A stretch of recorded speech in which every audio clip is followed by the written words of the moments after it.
Greetings from True Crime Expert. This episode looks at a scenario where identity and love secrets clash violently. The transgender identity of his wife is revealed to a new husband. Lodge is left broken in its wick after an incident that turns into a terrible murder. Come along as we investigate the perilous effects of concealed truths and untangle the specifics of this terrible tale. Ava Collins, 29, was a cherished librarian at San Diego's EW Elementary School. Renowned for her kind demeanor and innovative approach to her work introducing LGBT literature to children. Her enthusiasm extended beyond literature to include making sure each kid recognized themselves in the tales they read.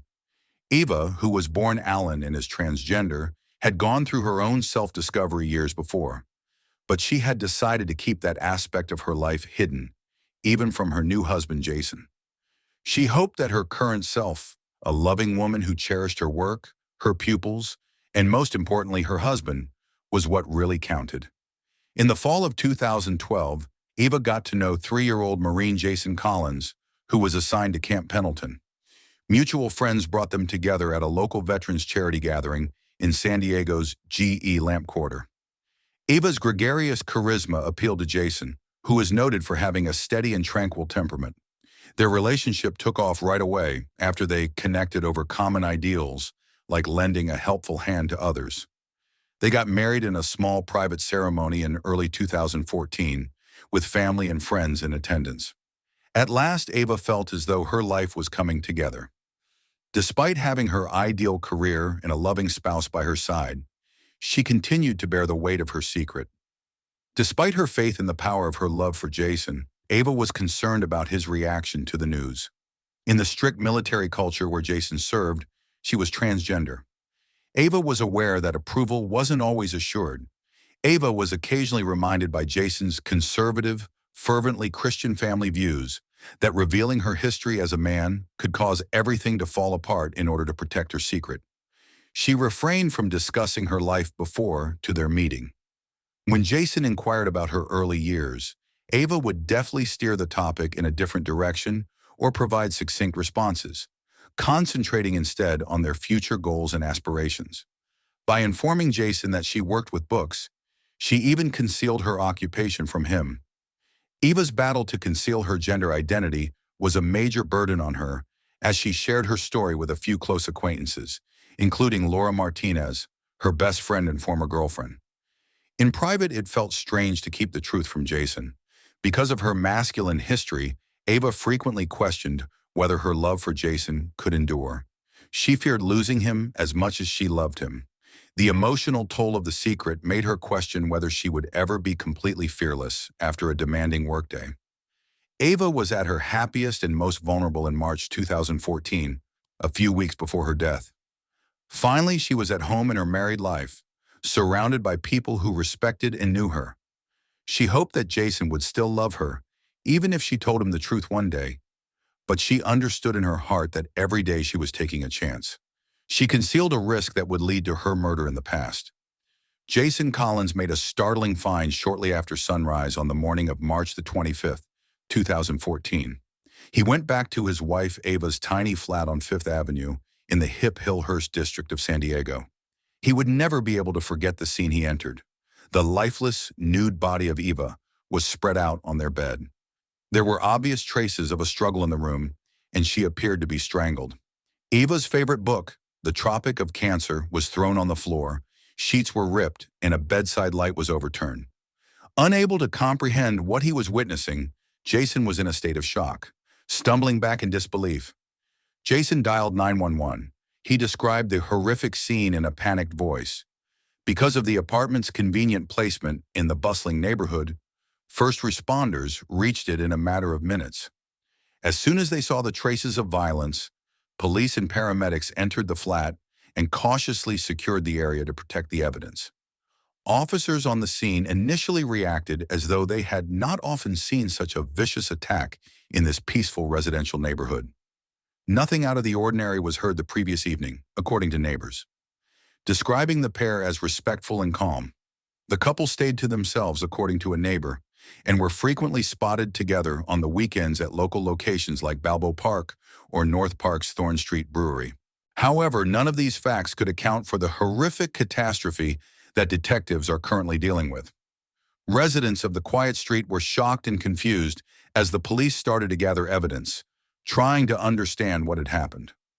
Police quickly arrived at the site with seasoned officer Mark Evans spearheading the investigation, just a few doors down, an experienced detective with a solid track record.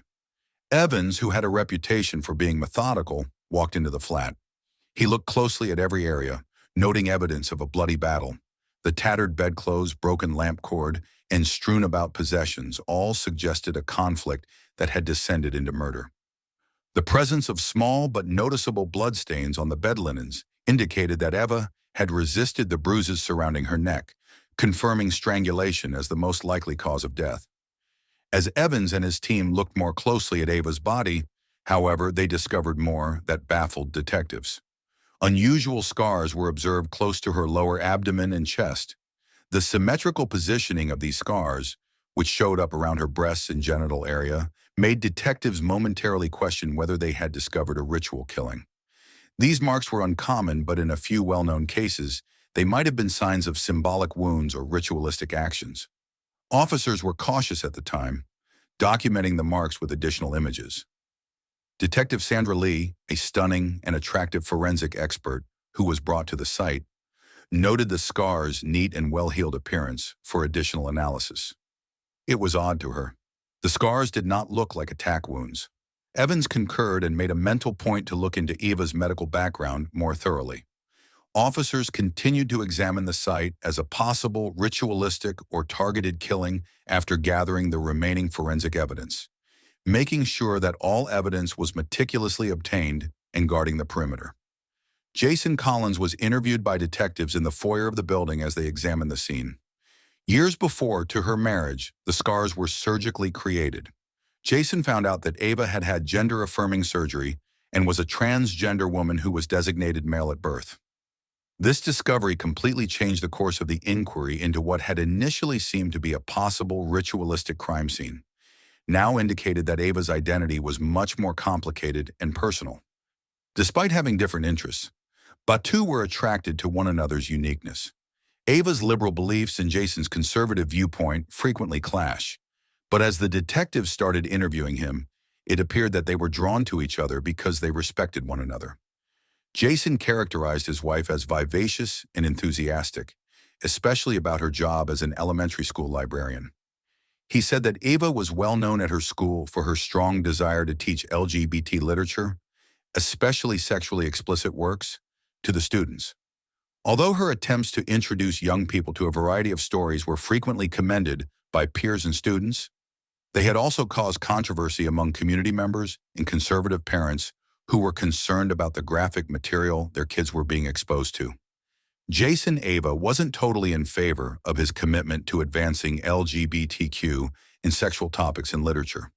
He had previously told her that he believed it was advancing the liberal agenda, particularly in an elementary school context, a position that had caused them to argue.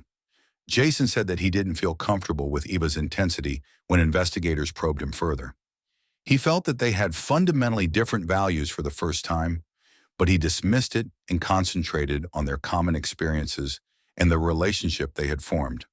Nevertheless, given Eva's unknown past, this divergence of opinion stood out to investigators as a potential motivation. Officers told Jason about Eva's history as a guy, including her gender change, while they persisted in questioning. His response was forceful. Jason's face went white, and he kept saying he didn't know Eva was transsexual. "I would have divorced her if I had known." His voice was a mix of surprise and rage. Investigators watched him intently as he went on, noting his reaction. Chasson maintained that he felt duped, stating that trust was crucial to him, particularly considering his military experience, where honesty and integrity were highly valued. Jason claimed that he believed their entire marriage had been based on a lie, and that this realization caught him off guard. Jason's statements were carefully documented by detectives, who noted the emotion. In addition to his conservative views, he denied knowing Eva's gender identity, which led the investigators to speculate about a potential motivation. They perceived Jason as a betrayed guy whose uneasiness with his wife's support of the LGBTQ community may have escalated into something more sinister. They had more questions than answers because he insisted on never knowing about Eva's transition, but it was obvious that his emotional condition and conservative views would be crucial to the inquiry. Ava's close friend Laura Martinez, 27, a social worker who devoted her life to helping transgender youngsters, was the second suspect. The bond between Laura and Eva was more than just friendship. At one point, they had engaged in sexual activity, a partnership characterized by profound respect and understanding. The two had stayed close to Laura even though their sexual relationship had stopped, one of the few. Ava confided in them about the specifics of her own challenges and transformation. Although Laura was very protective of Ava, her views were nuanced, particularly when Ava married Jason. Laura talked candidly about her complex relationship with Ava, and, as it proved out, her more recent involvement with Jason when police brought her in for interrogation. Laura claims that she started having sex with Jason. Ava casually told officers that she had been pressuring the couple to think about getting married again a few months after she and Jason were married. She suggested that my bleep makes everyone bleep better and that it was in everyone's best interests. As she went on, detectives observed Laura's direct and unrepentant manner. Laura clarified that she thought an open marriage would help to reduce the conflict between Ava and Jason, especially because she could tell that Jason was uneasy with Ava's advocacy and employment. Laura believed that Ava and Jason could broaden their sexual horizons and establish a less constrictive relationship by allowing their marriage to grow. Behind. But Laura's own boundless libido was the proposal. She wanted to be intimate with Jason and rekindle her sexual relationship with Ava. Investigators started to think that her motives were not totally selfless. Laura said that she used informal discussions with Ava to persuade her to accept her proposal, portraying it as progressive and advantageous, particularly for a couple with different personal beliefs.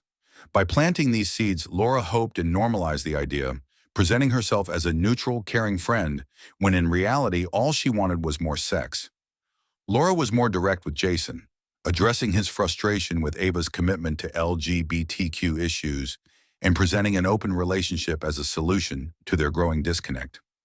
Laura was questioned by police about her motivations, specifically if she had ever directly proposed this arrangement to Jason as a means of advancing her own agenda. Laura insisted that she merely wished to assist the couple in exploring the possibilities of a modern relationship and denied any manipulative purpose. Although she presented herself as someone who had been stuck between conflicting emotions, she acknowledged that she felt divided between her physical desire to Jason and her loyalty to Ava. After the conversation, the detectives had a better understanding of Laura's role and her possibly selfish intentions. They believed that the combination of her hidden romance with Jason and her support of an open marriage created underlying tension that might have affected the couple's relationship and ultimately contributed to Hav's death. 5 days after Ava's death, on March 20th, 2014, San Diego investigators unearthed a finding that would alter the course of their investigation.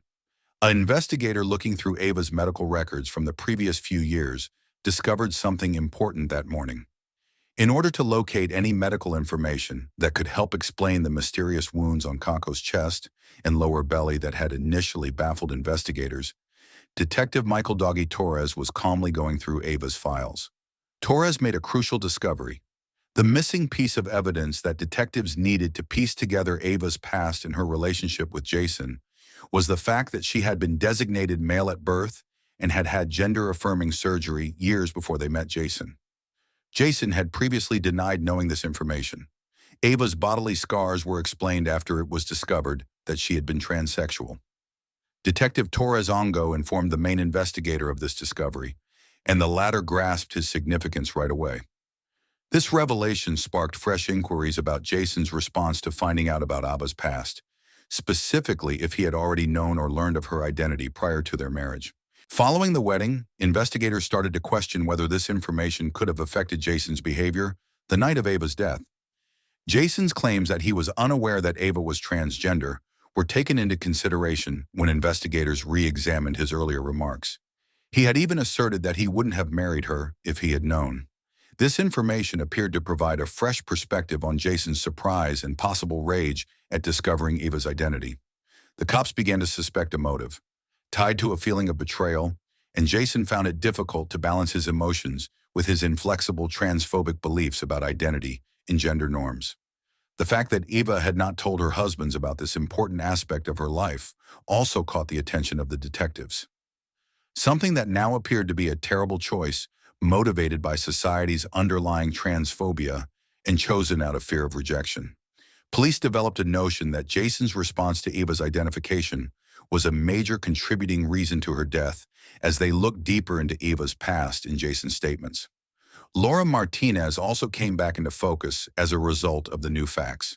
Detectives wondered if Laura's actions would have affected Jason's thoughts or possibly caused him to wonder about Eva's past, considering her close relationship with Eva and her identity. Detectives were now trying to piece together each connection dynamic and determine whether this discovery had sparked the sad events of that night, which gave the case a new sense of urgency. This turn of events turned the case from what appeared to be a domestic conflict into a far more intricate investigation of betrayal, concealment, and personal identity. Detectives focused on Paul Reed, Jason's close friend and confidant, as they continued to look for clues. Paul, 34, was a lifelong Republican Party political organizer who was well known among his peers for being a devoted campaigner with strong conservative beliefs. Like Jason, he frequently stated his dislike of Eva's support of LGBTQ issues. He had even told Jason that he was worried about Eva's influence on local youngsters as a librarian who promoted sexually graphic novels. However, as investigators delved deeper into Paul's background, a shocking revelation surfaced that went against his public persona. Paul concealed his sexual orientation from almost everyone around him while having covert relationships with several males. As detectives looked through Paul's financial records, the first signs of his secret life emerged. They found that Paul had accrued substantial debt to multiple male escorts in the San Diego area, with payments going back more than a year. Because of the regularity and size of the transactions, detectives began to question whether Paul's financial difficulties had exacerbated his already complicated friendship with Jason. The more they discovered, the more obvious it was that Paul's conservative persona was a front for a secret existence he made every effort to hide. Paul hesitantly admitted to an incident during a subsequent interrogation that showed how deeply involved he was in Jason's life. After a party, Paul confessed to drugging Jason by adding something to his drink to make sure he slept soundly. Paul, who had been in love with Jason for years, fell in love with him when he was unconscious, proceeded to have sex with him while he was sleeping, something Jason was unaware of prior to Paul's revelation. Detectives were shocked, adding to an already complex investigation by introducing still another level of treachery and ulterior motives. Investigators. Paul is now being investigated as a possible suspect for reasons other than his concealed sexual orientation and financial issues. In addition, he is jealous of Eva and has an odd, covert bond to Jason. They wondered if Paul had resentment toward Eva because he believed she had displaced a position in Jason's life that he desired to hold. Some investigators wondered if Jason's feelings regarding Ava's identity might have veered into darker area due to Paul's influence. Paul claimed to be conservative, yet his actions were a clear betrayal of the principles he professed to uphold. Investigators started thinking about how his acts, either directly causing Eva's murder or indirectly, might have been motivated by this internal conflict and jealousy. Jason's animosity toward her. They hypothesized that Paul's admissions about drugging Jason and his large debts to male escorts may have set off a sad chain of events by subtly pressuring Jason to confront Eva the night she was slain. His involvement in the case raised suspicions among investigators. Police thought they were on the trail of a sinister secret that may ultimately shed light on the complex network surrounding Ava's death, even if he was not detained right away. Early on the morning of March 22, 2014, sitting in his living room, Kason Collins repeatedly relived the events of the previous few days and his feelings for Ava.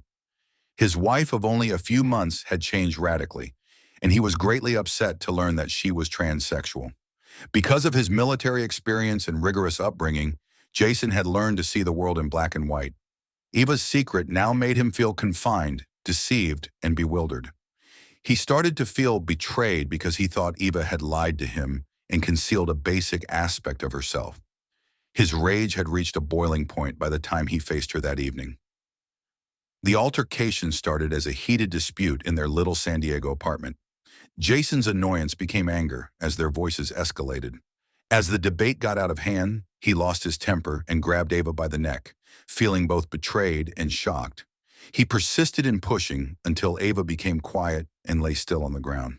In those last minutes, Jason's rage gave way to a spooky, serene, and terrifying sensation of relief as his wife lay in front of him.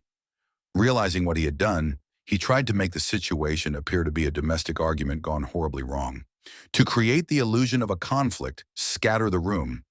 As usual, Jason maintained a low profile during his shifts at Camp Pendleton in the days after the murder, maintaining a composed exterior. However, investigators were already assembling evidence that implicated him. Investigators found no evidence of forced entry into the residence, indicating that Ava was acquainted with her assailant. Small discrepancies in Jason's story also started to show. He asserted that he was asleep when Ava passed away. However, when officers questioned him more closely that evening, neighbors claimed to have heard heated voices coming from their flat. With each questioning, Jason's story changed a little as he became clearly anxious. The detective's suspicions were validated by Ava's autopsy. The marks from strangulation fit the description of a powerful attacker who would have required close quarters. Access to the residence and personal access to the victim who fits Jason's build. Jason was handcuffed by officers when investigators detained him at his flat on April 3, 2014. A mixture of incredulity and an odd calmness crossed his face as he looked shell-shocked. He was aware of the seriousness of his conduct at the time of his arrest, but he remained silent and refused to speak. Many of her friends were relieved at the arrest, especially her close friend Laura Martinez, who believed that Jason was being held accountable and that justice had been served. Investigators were troubled by Jason's composed response and questioned whether he felt regret for what he had done. His decisions carry the weight of treachery, and his rage caused a life to end tragically, destroying both families in the process. Because of California's lengthy trial wait times, Jason Collins' trial started in January 2016, more than a year and a half after Ava Collins was brutally murdered. Miles Beck, 45, Jason's lawyer, was a seasoned defense attorney renowned for his astute tactics and adept handling of complex cases. Beck chose a contentious strategy, a transphobia defense, contending that society's innate prejudice against transgender persons was the cause of Jason's violent outburst. Beck said that the root cause of Jason's behavior that evening was latent transphobia, claiming that unfavorable sentiments in society had contributed to Jason's incapacity to accept Eva's identity. Beck claimed in his opening remarks that Jason had acted in a moment of extreme betrayal and confusion. He portrayed Jason as a traditional man who was brought up with conservative values, explaining how learning Ava's identity had caused him to fall into a state of internal turmoil and wrath. In order to demonstrate how cultural influences and a lack of knowledge about gender identity could cause someone to act unreasonably when confronted with such a revelation, Beck even called in professional witnesses, including psychologists. It was obvious that the defense wanted to shift blame away from Jason. Additionally, they classified the murder as a sad but justifiable response to Eva's deceit.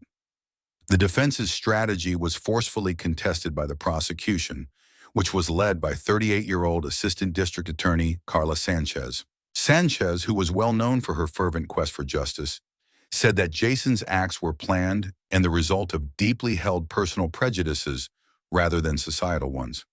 She highlighted the preparation that went into setting up the crime scene and called attention to the contradictions in Jason's statements to the police, which called into question his claims of an impromptu reaction. It has nothing to do with society. This was about Jason Collins' inability to accept the woman he married, she said in her final statements. It was his decision, not the influence of society, that caused Ava Collins to die. After 3 days of deliberation, the jury found the defendant guilty of second-degree murder. Jason received a sentence of 25 years in prison without the chance of release.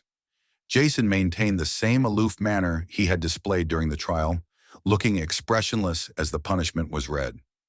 In a later brief statement to the court, he said he felt misunderstood and reiterated his opinion that his actions for Ava's friends and family were driven by cultural forces. Although many were unhappy with the defense's focus on transphobia as a factor, the verdict delivered a sense of justice. Although Laura Martinez, Ava's best friend, was relieved that Jason was held responsible, she was angry that Ava's identity and existence had been used as a matter of conflict. The final sentencing. Though it left open problems regarding bias, acceptance, and responsibility in cases concerning gender identity, it marked the end of a painful chapter. The major players in the case experienced unanticipated changes in their lives following Jason Collins' conviction and imprisonment in January 2016. After being sentenced to 25 years in a high-security prison in Colorado, Jason would not be eligible for parole. He developed into a divisive character during his incarceration, frequently garnering media attention for his remarks regarding his offense. He regularly accused society of being responsible for the murder, saying that his upbringing was to blame. Over the years, Jason's story dwindled from the media as his sentence went on, despite the fact that few people found his justifications compelling. However, the public's memory of Ava's terrible passing in the dramatic trial persisted. In the meantime, Ava's close friend Laura Martinez launched a new profession with the help of the case's exposure. As a licensed therapist, Laura had always had a passion for assisting people with relationship problems, particularly negotiating intricate gender and identity relationships.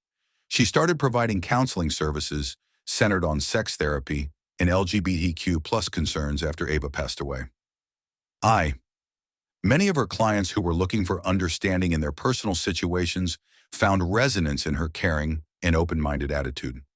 Laura frequently talked about how Ava's passing motivated her to fight for a more accepting, compassionate society where individuals of all genders may be accepted for who they are. Following the trial, Jason's younger brother Paul Collins' life underwent a significant change. Paul found himself reconsidering his own opinions, especially his conservative ones, in the wake of his brother's conviction. But he had been a Republican for a long time, just like Jason. Paul was forced to reconsider his position on gender identity and LGBT+ problems as a result of the circumstances surrounding his brother's crime. Paul came out as gay in public at the end of 2017 and declared his intention to leave the Republican Party, citing his increasing dissatisfaction with the party's position on plus rights. After becoming a vocal supporter of LGBTQ+ rights, he quickly joined the Democratic Party and sided with candidates who favored inclusivity and equal rights. Paul talked candidly about his path to self-acceptance in the Denver Post, one of the local news agencies that extensively covered his metamorphosis. Even though tragedy influenced their paths, Jason, Laura, and Paul all attempted to change their lives in unique ways, transforming traumatic events into times of personal growth. Remember to share, like, comment, and subscribe. I'll see you on the following story.